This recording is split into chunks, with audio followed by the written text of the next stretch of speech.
Sometimes the journey through acquiring stardom and fame produces reward, but maybe in some of those cases are not necessarily rewards you want. That's I would say the prize nature that comes in the way of followers. This new horror film, I believe it's from both the UK and Parkhouse Pictures. I'm not as familiar with their content. This is, I believe, unless I'm mistaken, very much a first introduction to their work. But let's go ahead and take a look at this new film. Actually, according to the data, it came out last year, so maybe it's not as new to me, or not as new to you, but it's first impression today in terms of when I'm looking at it. This is what says you want to get a better understanding for the film, according to IMDb. John T., an influencer with an ambition to reach over 1 million followers, that's relatable, will stop at nothing to become famous. When a demonic presence appears in his student house, John T. decides to stream it and gain millions of followers, but at what cost? This kind of, I don't know, it seems similar in thinking to what you've seen in other horror films that have come up in the past. For example, Texas Chainsaw Massacre. No, I did not watch it. I just remember the trailer. I'm like, I'm not usually into like really gory productions. If it's limited, maybe more artistic in quality, it's debatable. But when it's just like excessive torture porn, I'm not into it. But like Texas Chainsaw Massacre, though, the reason I attribute that is it had it shot in the trailer at the end where the guy was walking through and he's got the chainsaw in hand, or Leatherface, I think is what it's called, and all these people on the bus are like, what do? We don't run, we take out our phones.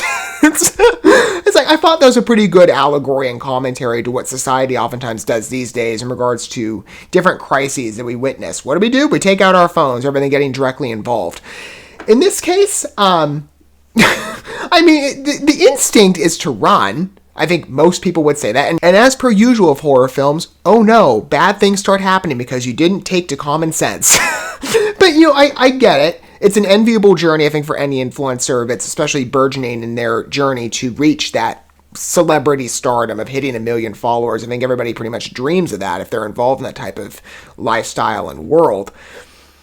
And there are oftentimes, you see sometimes with different streamers and, people try, celebrities do too, you constantly try and push the boundary. You maybe half the time shouldn't, but maybe it depends again on what you're actually doing. But you take certain risks that maybe are not the most advisable. I would say when there's a demonic presence in your house, which I'm not usually for these types of horror films. Paranormal films I'm a bit looser on, but being a Christian, I'm a bit sensitive to the demonic nature of certain horror films, especially the mainstay that's taken place these days in regards to that specific genre. I'm much more a thriller person. I like the scary nature, though, of a horror film. That at least entices me. But maybe the absurdity, again, of this kid's actions of, I don't know, I'll just stream the paranormal, supernatural presence in my house. Maybe there's some comedic levity in that. I don't know. Let's go ahead and take a look at the film and get a first impression based on its official trailer. And it's British comedy horror. That's not oftentimes something I look at. John T. Does College vlog number 1. We did it, guys! College! This is sick! Your vlogs are just... you're just smashing it, aren't you? Can you get that camera off me? I think this will do very well with a college crowd. I'm an influencer. How many followers do you have now? Is it 70,000? 80. What? Please, share and comment below. Well, how else do you drive traffic? What's that? When you've run out of ideas. There are fierce phantoms in this place. There are a lot of people out there in terms of the social influencer world that have done this. With paranormal presence, ghost hotels, ghost house stories. Take it over, bro. But we need to get to 2 million followers. We need more ghosts. John,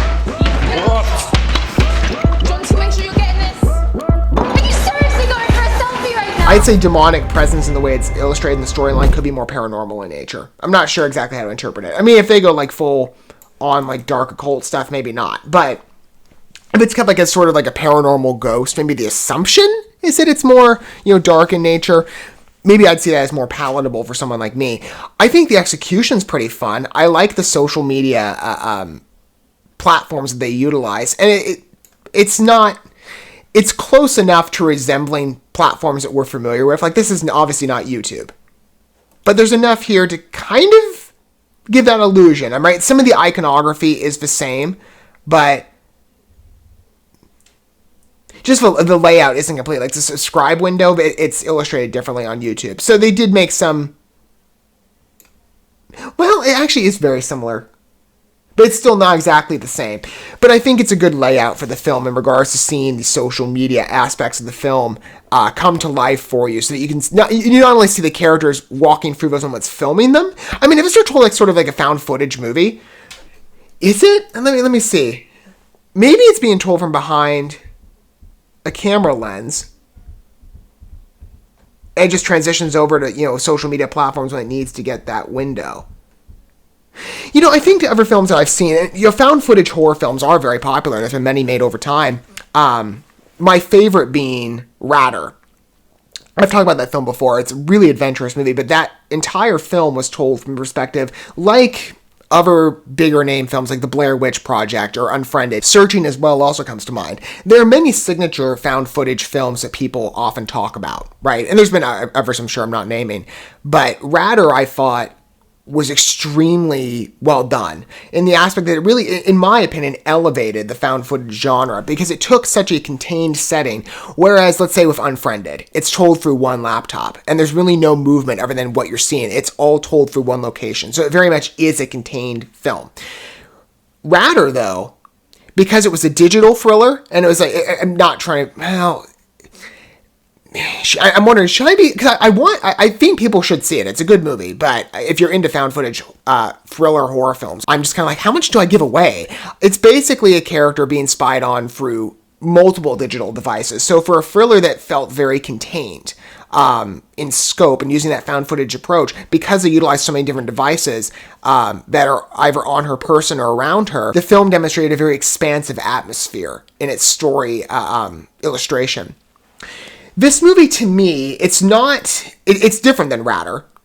This is very much like, it seems to be a bit of a lower budget picture. Fine, though. I do think it mimics the world that we live in pretty well in regards to social media influencing. I have seen people who have gone around and done this type of experience of paranormal presences and types of environments and homes, hotels. This is something that a lot of people have done. So it feels like a very realistic horror comedy film. And I do like that there's an equivalence here between tones. So you've got that more comedic direction with that scarier, more ominous edge.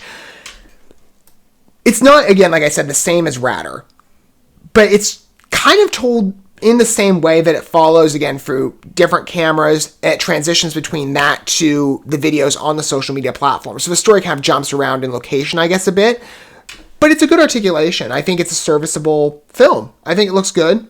Looks enticing. Again, when they say demonic, I'm wondering exactly what they mean. If it's more paranormal, that might be fine. We'll see the severity level. But what are your guys' thoughts? I mean, I'll have to consult some reviews later to get a window on that. Not for spoilers, just to best gauge, my overall feeling. Because I'm not into overly supernatural horror films. Again, paranormal, that's a bit different. As far as the film goes, I think it's, serviceable as a good found footage movie. But maybe you have different thoughts. Maybe you've already seen the film, considering I'm covering this a bit late. Let me know what your opinion is down below. But I think, like I said, it looks good. I think the found footage thriller horror atmosphere genre is very popular with people. There's been a lot of exemplary movies that have come out. I think this might be a good entry, and it's a British horror comedy. And I do think even beyond that, there's enough with this film that, despite it being a bit lower budget, it looks fine. It looks very well helmed and responsibly illustrated. I think it will be a very competent picture and might do well, if fans, including myself, should I choose to see it. We'll see in time, but I think there's a lot of potential for followers. I think it might do very well. Thank you so much for watching this video. Before you bounce, feel free to drop a like and comment, subscribe to this channel with a ding on the bell, and share this video with your friends. And consider checking out the description here. There you'll find links to my other channels, as well as addresses to my other social media accounts and ways you can help support my work if you feel so inclined. May God bless you, and looking forward to when our paths cross again.